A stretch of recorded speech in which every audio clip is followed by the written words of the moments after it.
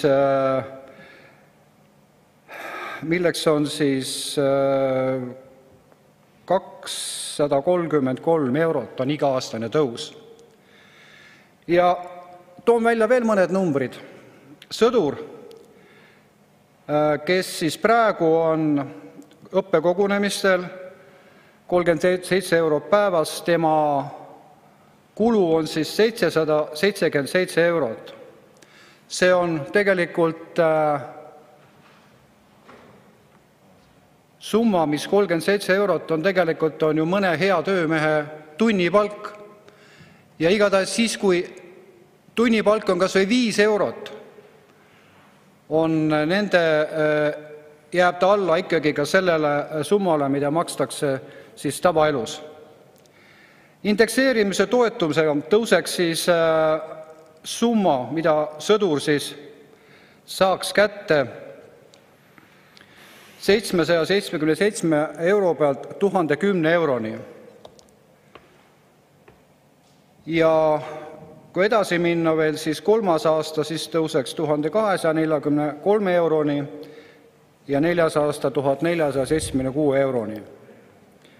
Ma arvan, et see summa ei ole suur ja kasutamine, indekseerimise kasutamine on õige, sellepärast et riigil on võlg nende meeste ees, kes on jätnud oma töö, sissetulekuvõimalused palga näol ja läinud riigi ees oma kohust täitma. Arvestamata jäetud see asjaolu, et need mehed peavad maksma pärast 3-kuulist õppusel olemist liisinguid, pangamakseid, maksma ära eluasemekulud, suutma soetada veel endale ka perele igapäevaseks vajalikuks olevad rahalisi kohustusi. Nii et see summa ei ole suur. 233 eurot iga-aastane kompensatsioonitõus, arvestades praegust julgeolekuolukorda, on igati mõistlik. Asja akuutsus on veel ka selles, et komisjonil selgus, et selle eelnõu ja selle kompensatsiooni osas on algatanud menetlust ja arupärimist ka Eesti Vabariigi õiguskantsler. Nii et küsimus on terav ja mul on täiesti arusaamatu, mikspärast, kui me soetame metalli,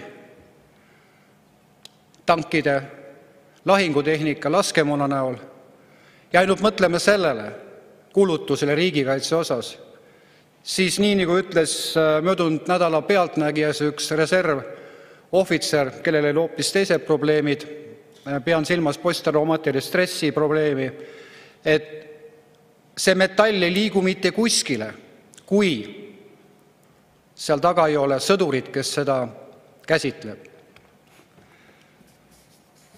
Miks ta seda ütles? Jõuan varsti sellele küsimusele lähemale. Mis oli siis Kaitseministeeriumi vastus? Väga selline paatoslik, aga kõik ilusa jutu rikkus ära see tekst, mis on pärast taga, mis tegelikult muudab eelneva tähtsusetuks. Nende seisukoht oli järgmine, et toetame algatusi, mis tõstaks inimese kaitsetahet. Ma rõhutan, algatusi, mis tõstaks inimese kaitsetahet, sest väljaõpetatud, motiveeritud ning heas valmiduses olev reserv on üks Eesti kaitsevõime alustalasid. Selle üle ei ole vaidlust. Ja muidugi lõpp oli halb. Samas juhime tähelepanu, et reservväelaste toetuse suurendamisele tuleb teha terviklik vaade riigikaitsele, see hõlmab nii varustuse, relvastuse, väljaõppe kui inimressursiga seotud kulutuse tasakaalutatud planeerimist. Ja nende lahend oli siis selline, et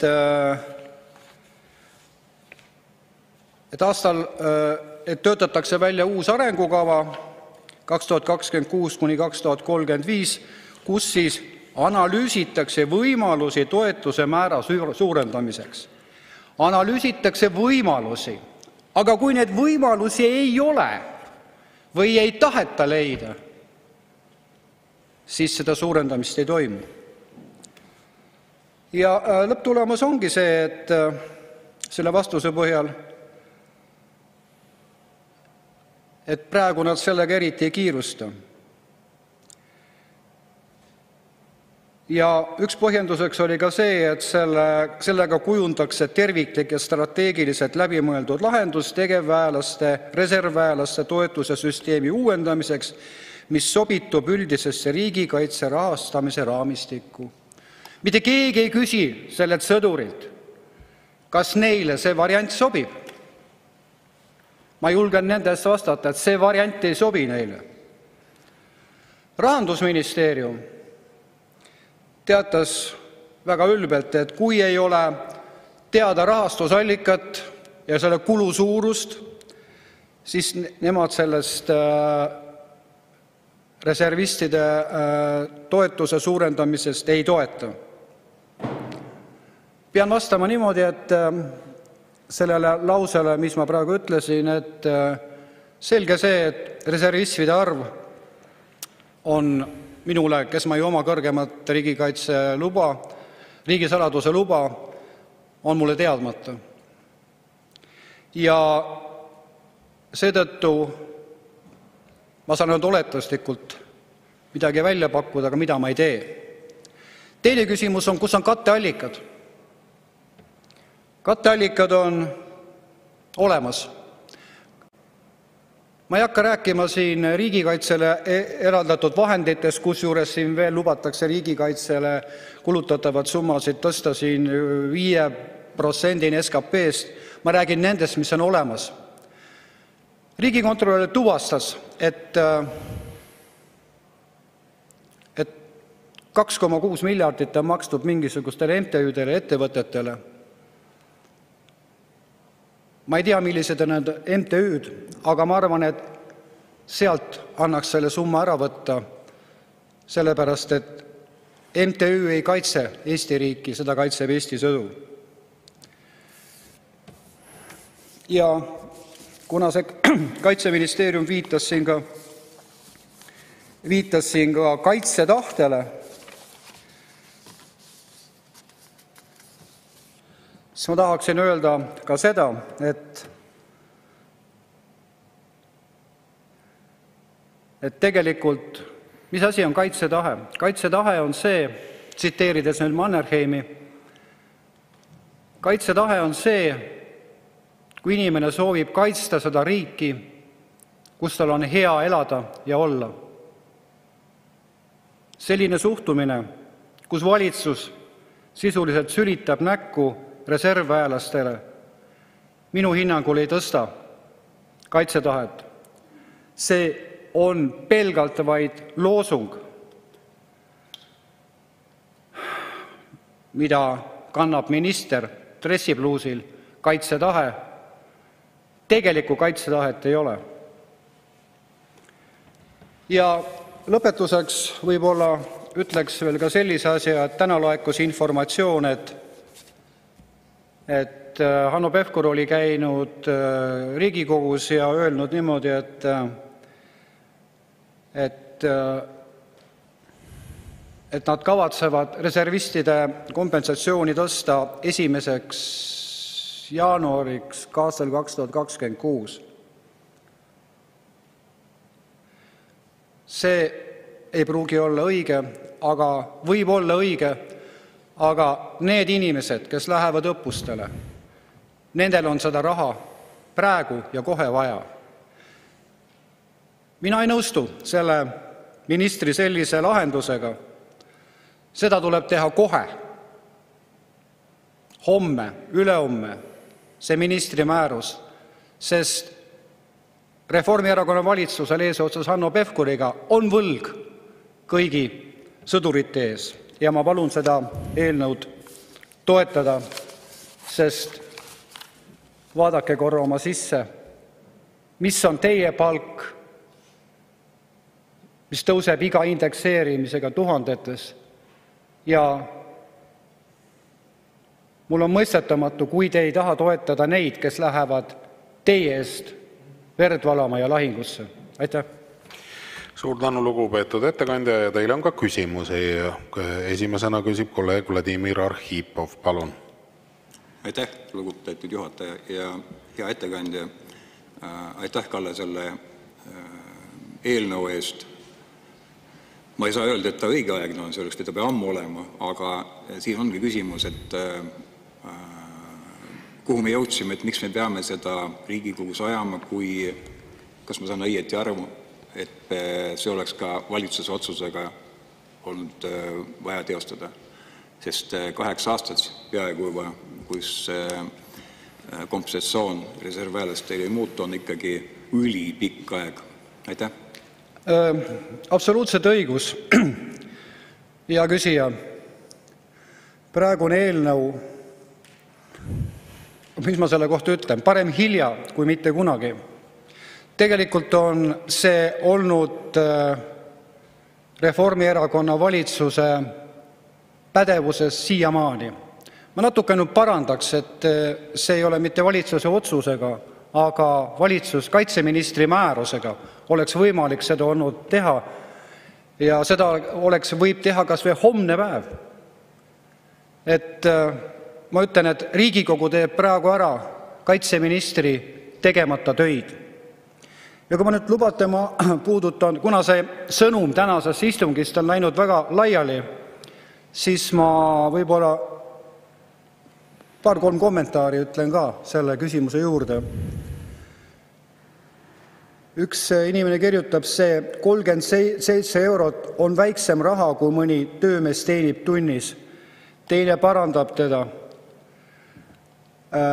Paljud töötavad 5 eurose tunnitasuga. Nõus, aga kui me korrutame 5 korda 8,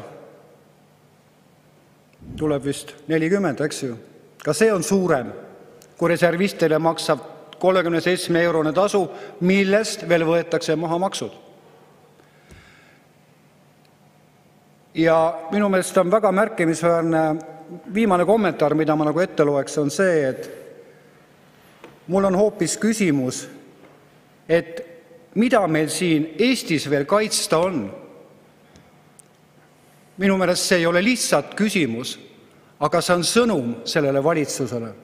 Aitäh! Anti Poolamets, palun! Hea ettekandja, mul on väga hea meel, et selle eelnõuga olete välja tulnud.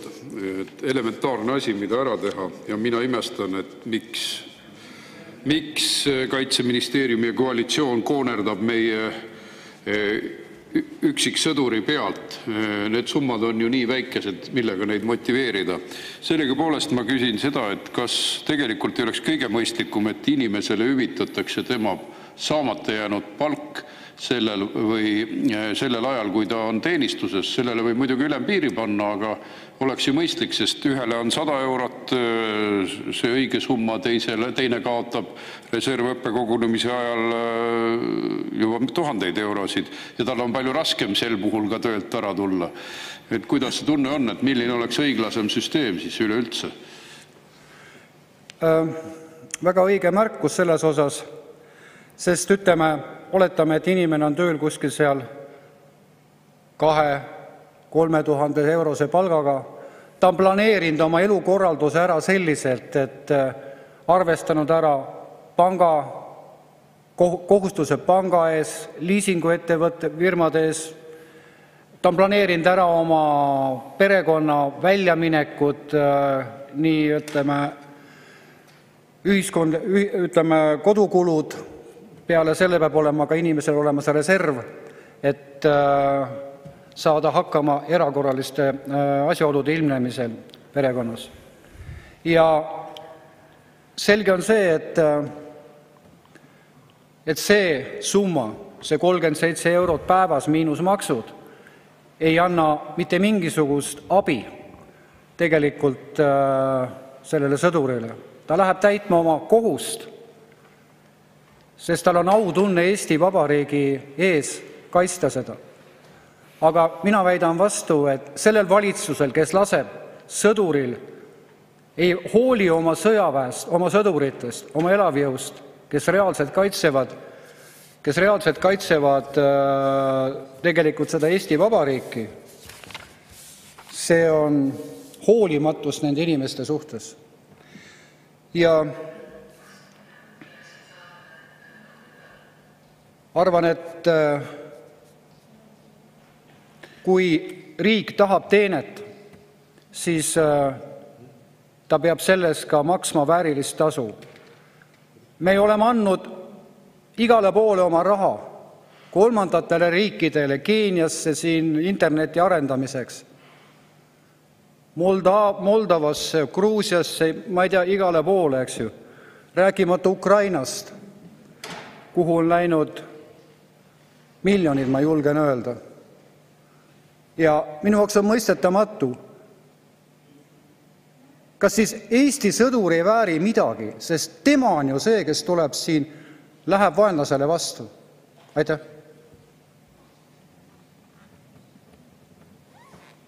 Aitäh! Meil on küll väike probleem praegu selle tablooga. Kas üleval ka ei ole pilti?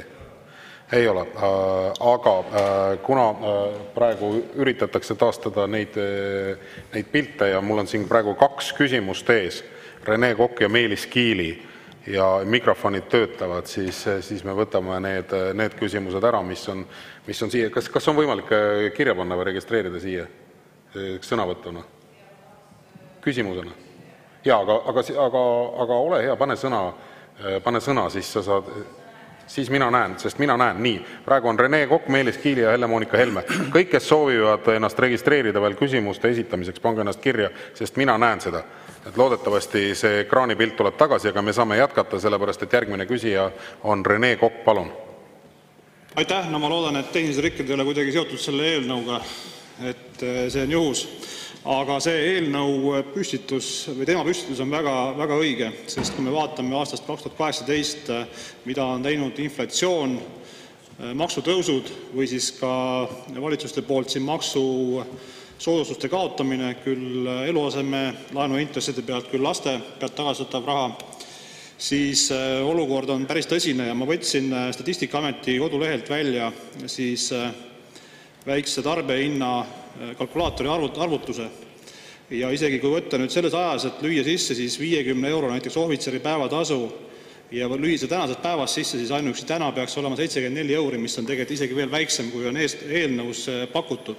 Ehk siis tegelikult kindlasti on vaja sellega tegeleda ja koheselt, sellepärast et igapäevane elu on selline, et paljud mehed ütlevadki, et neil ei ole võimalik õppustel osaleda, sellepärast et kaotus siis palga mõttes ja vaates seda, kuidas pere hakkama saab, ta lihtsalt peab tegema valikud. Aga kuidas teile tundub, hea ettekandja, kuidas selle eelnõu menetlusega edasi läheb meil siin? Et millised väljavaated on, et sellega edasi liigume? Aitäh! Aitäh! Siin kõlas nagu lause selle kohta, et loodame, et see ülekanne või see, ütleme,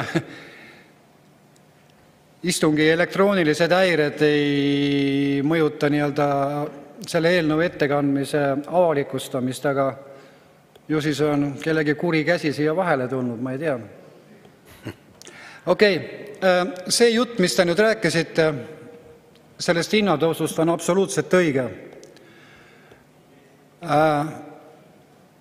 On ju avalikult välja öeldud, et aastas on inflatsioon kuskil 5%. Et see tähendab seda, et see 37 eurot päevas muutub sisuliselt olematuks. Ja mis puudutab nüüd, ütleme, selle eelnõu menetluskäiku, ma pean veel kord rõhutama seda, et riigikaitsekomisjonis tegelikult seda küsimust võeti väga tõsiselt ja selle eest tänu kõigile komisjonis osalejatele. Et mul ei ole nende osas etteheited. Küll aga võib-olla see juriidiline ebatäpsus selle normi tõlgendamise osas, mida ma siin täna alguses ära seletasin, et siin on aluseks võetud ikkagi selle tänase päeva indekseerimise aluseks on tänase päeva reservväelastele makstav tasu. Et ta ei lähe nii hüppeliselt suurele nagu malelaua korrutis 64x64. Mis edasi saab? Huvitav on see, et selle eelnõu arutelu käigus, ma ei hakka nimesid nimetama, kui tohib praegu veel, tehti mulle ettepanek, et ma võtaksin oma eelnõu tagasi. Et leitakse teine lahendus, et suheldakse ministriga ja peab midagi kähku ette võtma ja nii edasi ja nii edasi. Veel kummalisem ettepanek oli see,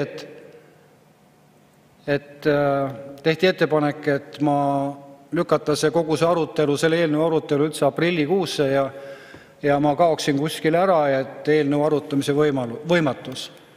Ilmselgelt on hea küsija tegemist nii-öelda konna silma peale astumisega, kui väljendada rahvakeeli, sest see on valus. Hetkelised puudujäägid või oletatavad puudujäägid siin Kaitseväele relvastuse tellimises, mille osas käib alles tuline sõnasõda, ja reservistide kompensatsiooni küsimus selle sama eelnõu näol lisab ju tegelikult õli tulle Hanno Pevkuri tegemata töö osas.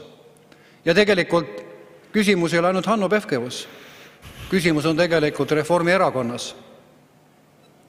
Et kuidas on selline asi saanud üldse võimalikuks saada?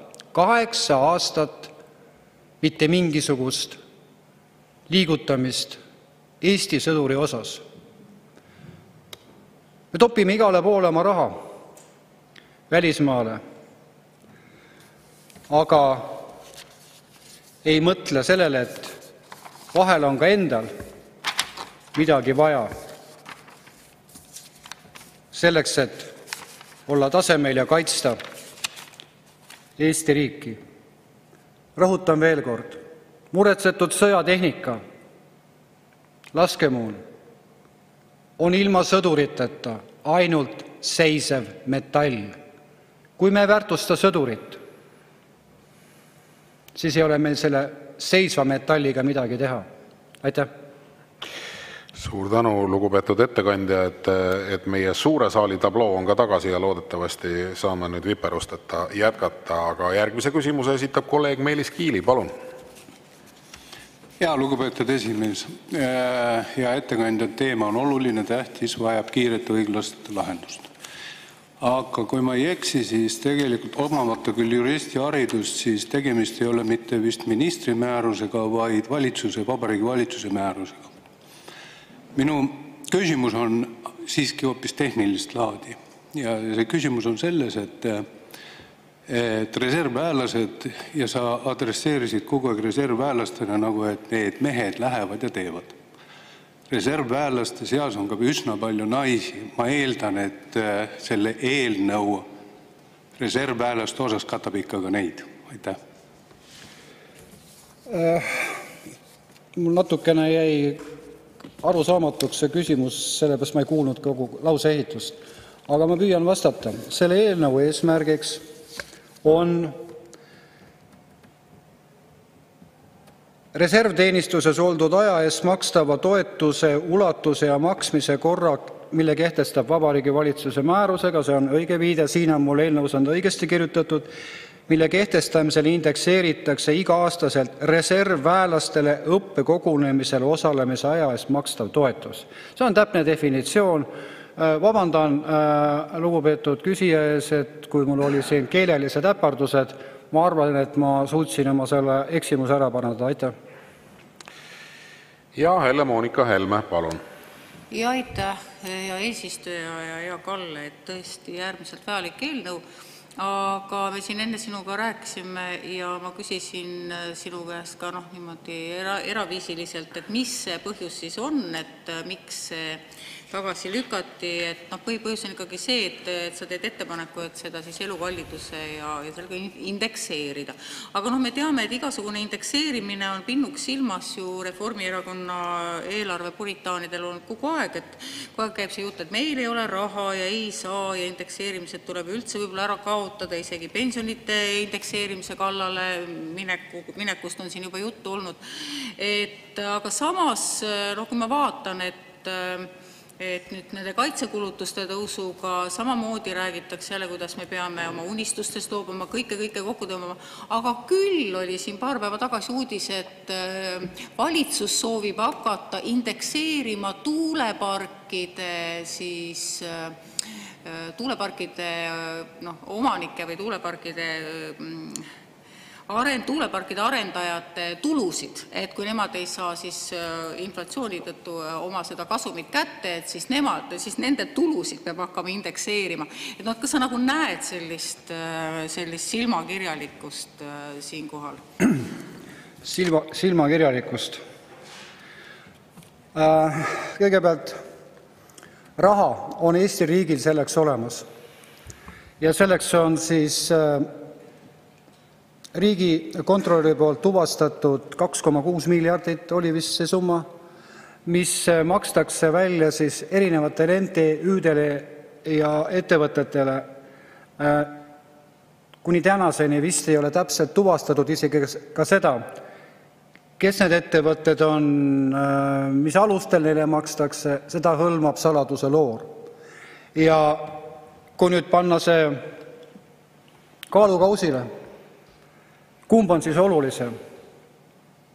kas mingisugune MTÜ rahastus või raha kaitsevõime tugevdamiseks, sest ilma kaitsetahteta, moraalita on sõdur küll mundris, aga ta ei ole selline, nagu ta peaks olema, kui ta tahaks kaitsta seda riiki, kus ta elab, sest tema kaitseb seda riiki ainult siis, kui selles riigis on tal hea elada. Ma ei ole nüüd muidugi kursis selle kohta, lugupeetud Rene Kokk küsis siin eelnevalt, et ei taheta sinna kordusõppustele minna. Ma ei tea, kas selline protsess on võimalik, aga kindlasti on see võimalik läbi erinevate arstilubade ja erinevate meetodite kaudu. Et tegelikult on see Eesti kaitsevõime kohal hästi suur ja oluline küsimus. Mis puudutab nüüd seda indekseerimist selle tuuleparkide omanike osas, mida sa küsisid, siis ma võib-olla ühe kommentaari veel, mis seoses selle eelnõuga saadeti mulle. Riik on nagu võrkturundajate püramiidskeem, mis töötab tegelike kasusaajate huvides. Need on siis suurettevõtjad, nõndanimetatud subsutajad ja kõrgemad riigiametnikud.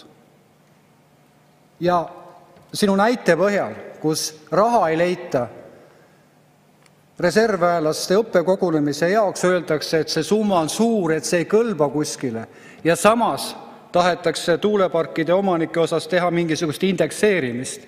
See tegelikult kinnitab selle lihtsa, ma ei tea, kes ta on, töömehe, no ütleme ikkagi sõduri, reservväelase mõttekäiku, et siin Eestis ei ole selle raha kasutamisega kõik korras. Ja mulle meeldis see lause just see, et tegemist on püramiidskeemiga, kus kasusaajad on mingisugused ettevõtted, kes toodavad relvi, need, kes müüvad relvi, aga lihtinimene, see, kes peab minema sõtta, see on nagunii peab minema. Sellele ei ole vaja kulutust teha. Ma ei tea, kas kõik on näinud, aga Ukrainas toimub juba selline tendents, kus lausa sõdureid, mehi püütakse tänavalt autodega. Peatatakse kinni, topitakse autodesse, aetakse taga. Ma ei tahaks, et selline olukord tekiks ka Eestis. See oleks vastus sellele küsimusele. Aitäh. Aitäh. Helle-Moonika Helme, palun. Ja aitäh, et ma ikkagi arendasin teemat edasi, et tõepoolest me näeme, et meil riigis raha liigub praegu põhiliselt kahes suunas. Üks on siis, need on julgeolek ja rohepööre ja kõik teised peavad kokku tõmbama, oma unistustest loobuma ja mida iganes. Et kusagile mujale raha ei jätku, alati on see vastus, et raha ei ole ega tule. No julgeoleku puhul ma näen seda kurtmist küll, et raha ei ole ja arutatakse, et kus siis seda leidma peaks ja kõik, aga mis puudutab siis rohepöördesse, sellesse taastuvenergia arendamisse, no seal on raha alati nii palju, et jätkub 2,6 miljardit, siin taheti just ära jagada ja räägite isegi 15-20 miljardist, kõik, mis meil on mõned siin eesseisvate aastate jooksul sinna panna. Aga meil on ju tegelikult öelnud ka julgeoleku asjatundjad, et meil ei jätku, kohe mitte mingil juhul ei jätku ressurssi nii-öelda kahes suunas jooksmised. Me peame ühest loobuma. No selge, julgeolekust me hetkel loobuda ei saa, aga võiks loobuda siis sellest kohutavalt raiskavast rohepöördest ja taastuvenergeetika arendamisest. Ja me oleme enne öelnud, et kui võtta need miljardid taastuvenergeetika arendused panna julgeolekusse, siis me oleksime tegelikult väga hästi kaitstud ja jätkuks ka nendele reservväelastele, on ju nii? Aitäh küsimuse eest. Tegelikult ma kiidan väga teie mõttekäiku, sellepärast see väljund, et kui me kulutame, meil on vaja kulutada raha kahte kohta, kas on siis rohepöördele, tuuleenergiale või siis julgeolekule, siis iga vähimgi mõistusega inimene saab aru tegelikult, et kõige olulisem küsimus on ikkagi julgeolek, kus see panustamine. Sest mis mõtet on ehitada neid tuuleparke, kui sõjaolukorras ei ole meil raha, et neid tuuleparke kaitsta, siis need ehitised langevad ju kõik vaenlase käsutusse. Nad ei pruugi need isegi ära purustada, aga nad hakkavad kasutama meie poolt tehtud investeeringud selleks, et kaitsta, ma toon väga primitiivse näite, selleks, et kaitsta majavarga eest, peab mitte ehitama tuba ilusaks ja ehtima teda, vaid selleks tuleb osta maja uksele lukk, mida teine võõras lahti ei saa. Ma loodan, et ma suutsin teie vastusele vaadata. Rene Kokk, palun. Ja tänan. Ma lihtsalt tahtsin natuke täpsustada, et ei, ma ei öelnud enne seda, et reservväelased ei taha osaleda õppustel või reservõppekogunemistel, et seda ma pole täheldanud. Pigem see, et väga hea meelega tegelikult käivad ja panustavad riigikaitsesse, aga lihtsalt probleem on selles, et kui inimesel on valik, et nagu ma enne ütlesin, kui tarbijahinnaindeks ütles, et 2008. aastal said sa mingi koguse teenust või asja 1000 euro eest, siis sama asja täna saamiseks pead sa välja käima 1472 euri. Ja probleem on lihtsalt selles, et inimesed peavad tegema valikuid, et kas pere toimetulek või siis reservõppekogunemisel osalemine. Ja kui ettevõtja ka ei panusta või ei aita omalt poolt seda vahe kinni maksta, et tööl oleku ajal või äraoleku ajal ikkagi nagu ka ettevõtjal ei ole võimalik panustada sellesse, siis tihti ongi see lugu, et lihtsalt see reservõppekogunemisele tahtev mees või naine lihtsalt peab tegema valiku selleks, et jääma tööle edasi, et lihtsalt teenida raha. Et ma tahtsin selle täpsustada, et see kuidagi ei jääks. Ei, kõik on väga õige, mis te rääkisite. Ma lihtsalt rääkisin päris elust edasi, tähendab. Loomulikult on, ma kujutan ette, võib-olla hakatakse mõtlema nüüd Kaitseministeeriumi poolt välja sellist skeemi, mille kohta on ka räägitud, et ka ettevõtjad peavad selle vahetasu kinni maksma. Mina leian, et see on äärmiselt alatu ja nahaalne käitumine, mis hävitaks meie ettevõtlust veelgi rohkem. See, kes tellib muusika, see peab ka selle eest maksma. Ja väga õige, et kui inimene peab tegema valiku, kas minna siis nii-öelda oma kohust täitma riigi ees või siis arvestades majanduslikku olukorda, ta ei ole võimeline seda tegema, sest ta lihtsalt lõpetab pankrotiga, siis ta hakkab otsima, see on päris elu, ta hakkab otsima ikkagi võimalusi, et sellest õppekogunemisest kõrvale hiilida. Arstitõendid, komandeeringud ja kõik muud asjad. Mina ei ole siin selle asja propageerija, küll aga ma räägin seda, mis tegelikult võib toimuda. Aitäh! Anti Allas, palun. Aitäh, hea eesistuja, austatud ettekandja. Eelnõu minu arust igati vajalik ja olen valmis toetama, aga lihtsalt küsimus, et kas seda ei saaks kuidagi sõbralikumas vormis ja kõike muud ühiskonda tülli ajavalt nagu menetleda. Et eriti tegi haiget see Ukraina tänava kirjeldus, et mõelge selle peale, et üks riik kõigest väest püüab oma vabadust kaitsta. Ja siis seda kõike kirjeldada, aga see selleks. Aitäh. Aitäh, tähendab, ma esialgu jäin mõtlema, milles mul nagu see viisakas vorm, milles ma viisakas vormis olen väljunud. Ma mõtlesin, et ma olen midagi väga kohatut öelnud, kuigi oma arust olen püüdnud säilitada hästi sellist korrektset stiili.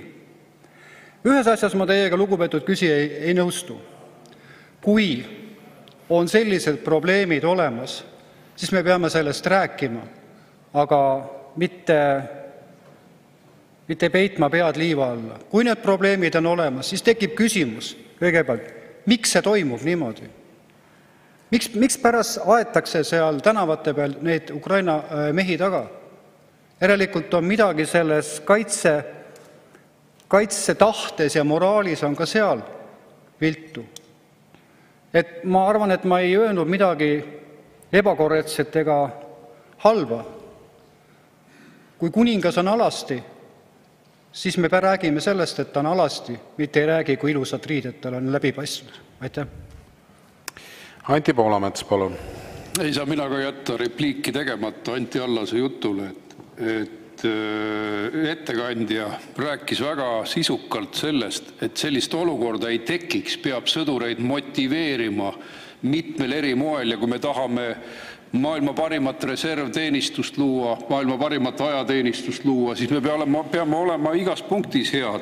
Ehk see, et kui Anti Allas, teie koalitsioon on siin 10 000 Ukraina väejooksikut paputanud, ahju peal hoidnud. Alles tulin kohvikust, kus täiseas mehed itsitasid ja aelesid Ukrainas siin Eesti memmede palga peal. Häbi ei ole. See ongi desertööride paputamine, see ongi reaalsusest irdumine. 10 000, terve diviis on siin hoiul. Häbi peaks olema.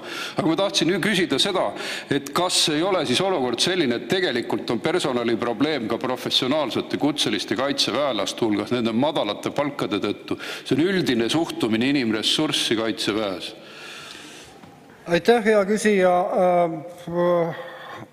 Ma arvan, et teie küsimuse tõstatus on absoluutselt õige.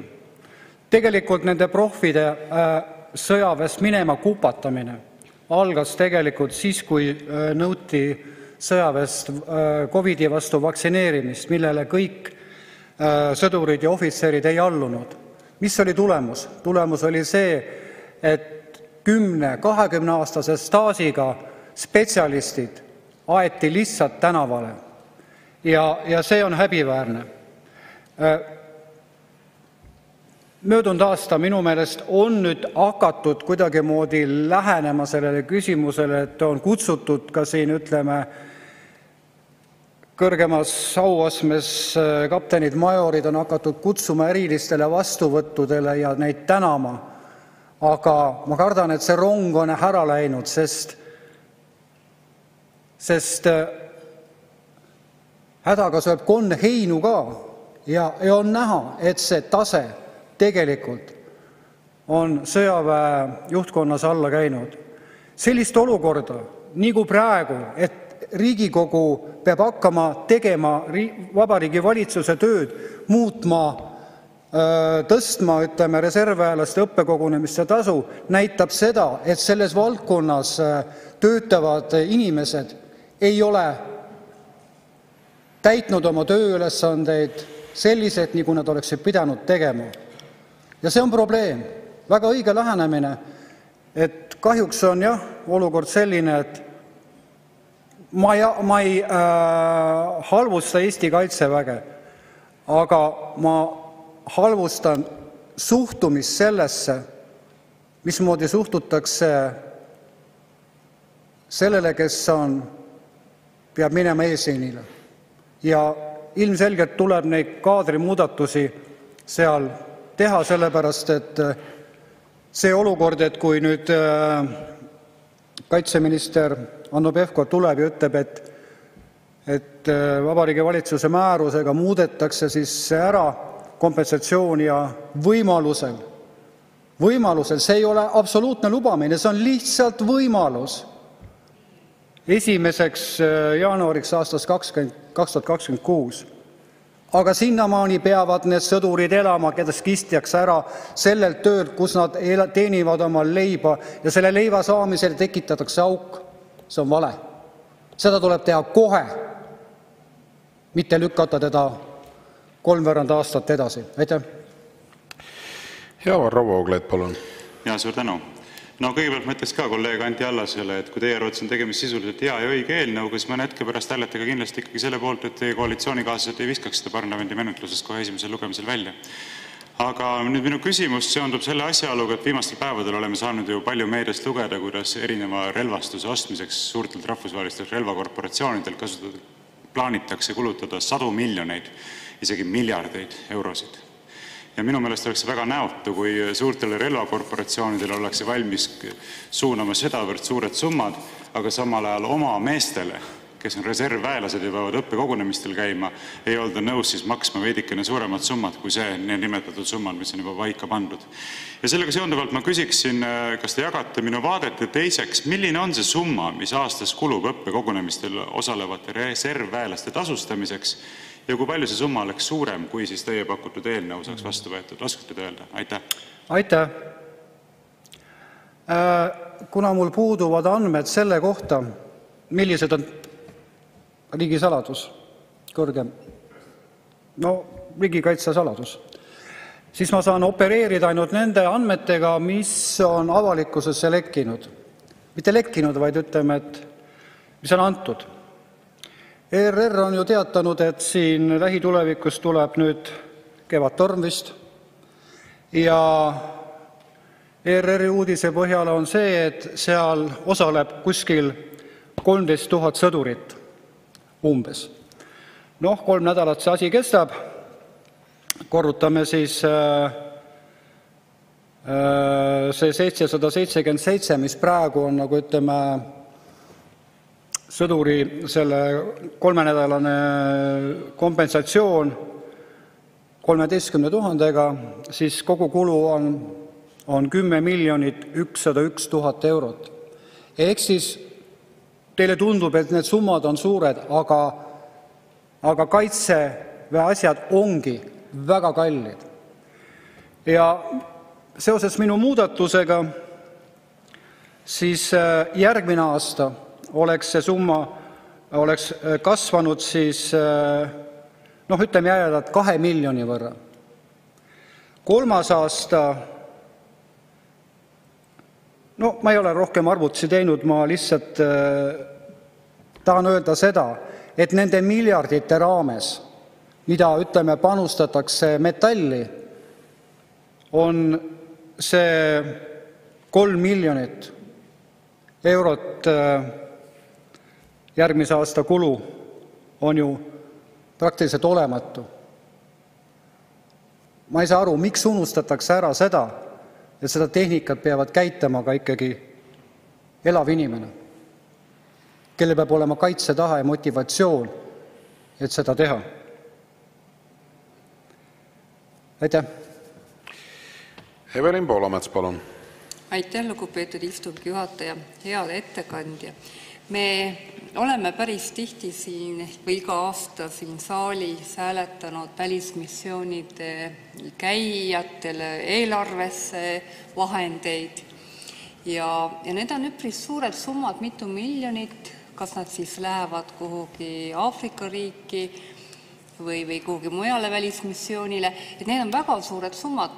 Et kas selles valguses ka ei seda enam, et kas selles valguses tundub see veel ebaõiglasem, et me oma siin koha peal olevatele meestele nagu ei raatsi seda indekseerimist teha?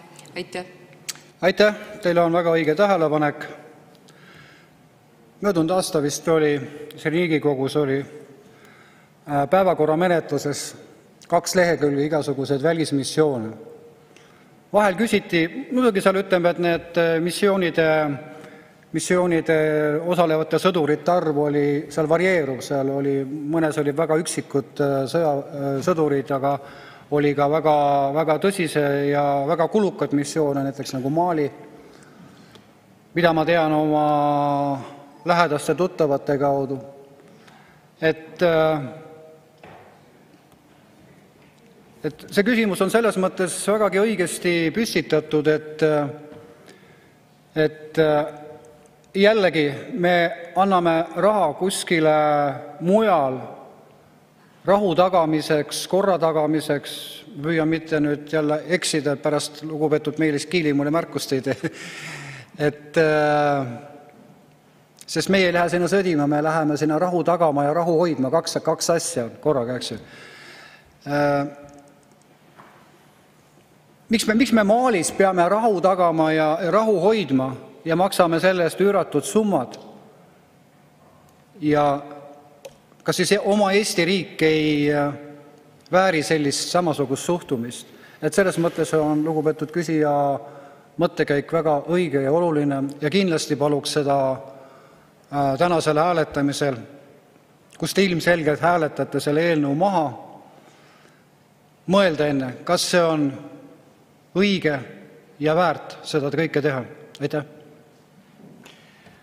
Suur tänu, lugupeetud ettekandja, rohkem küsimusi teile ei ole.